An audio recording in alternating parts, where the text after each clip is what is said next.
All right, Mayor Barrett, tell us about the new ad that was released today. Well, Governor Walker continues to weave and bob and duck and run when anybody asks him any questions about the John Doe criminal investigation. He refuses to answer any of the questions.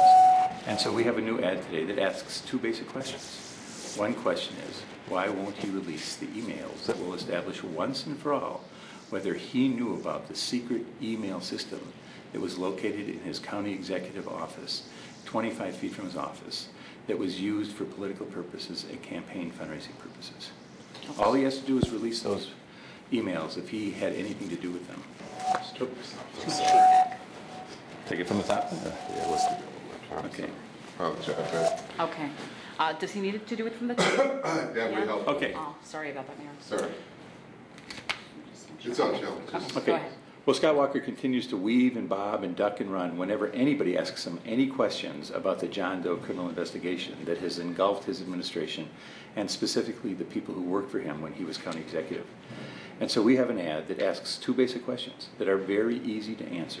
One is, why won't he release the emails that will establish once and for all whether he knew that there was a secret email system that was set up 25 feet from his private office that allowed his workers, county workers, to do political fundraising and campaigning in his county executive office.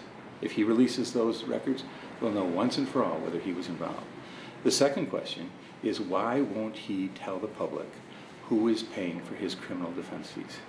He has amassed probably $100,000 in criminal defense fees, and he refuses to tell the public who is paying those bills. And the reason that that's so important is the district attorney has never said that he doesn't have to answer that question. The State Government Accountability Board has never said that he doesn't have to avoid that question. Only Scott Walker has decided that the public has no right to know who is paying his criminal defense bills. And I think the public has a right to know that before the election. Governor Walker called today for an independent audit of the city's crime statistics. How do you react to that? He's saying that you've been saying that crime is down in the city, and perhaps this journal investigation shows that that's not the case. Well, take a look at homicides. Homicides have been down from about 122 per year, if you look from 1988 to 2011.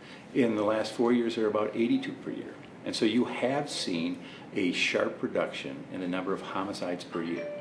What Scott Walker is doing is he's leveling an attack against the rank and file members of the police department, the men and women who put their lives on the line every single day, and he's unhappy with the way they fill out reports.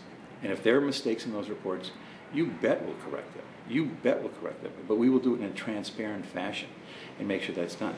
I'm very proud that our police chief and our police department last year asked the FBI to do an audit. And I have a lot more confidence in the FBI to do the audit than I am in having a political audit conducted by someone who wants to castigate this police department. Let's talk about jobs numbers for a second. Some reports say that jobs are up. Some reports say that we've lost jobs. What's your assessment? Well, what happened here was initially Scott Walker, knowing that he can't defend his record on jobs because Wisconsin lost more jobs than any other state in the entire country, said that the reason that the job performance was so weak in Wisconsin was because the state was politically divided. Well, then people noted that in that video, he was the one who divided the state when he said he was going to divide and conquer the state.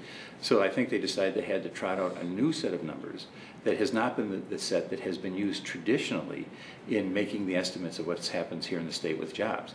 And so if we are to believe his numbers, which he knows cannot be validated, those numbers cannot be validated prior to the election, he wants the people of Wisconsin to think that the Bureau of Labor Statistics has made the largest error that it has ever made.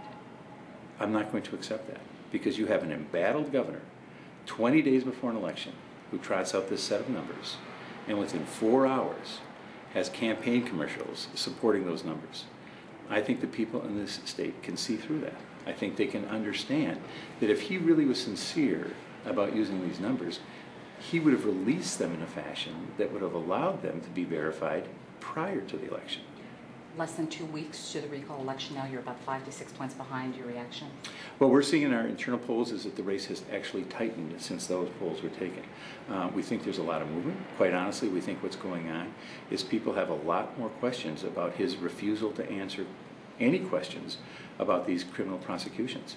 And that just doesn't sit well with people, that you have the only governor in this nation who has a criminal defense fund, and he refuses to answer any questions about it. And all he does is he says it's a distraction. Well, I'm sure it's a distraction. I can tell you I would be distracted if I had $100,000 in criminal defense funds. You'd be distracted if you had $100,000 in criminal defense funds. But he won't answer the questions. And we're going to continue to press him to answer these questions because the public has a right to know the answers to these questions prior to Election Day.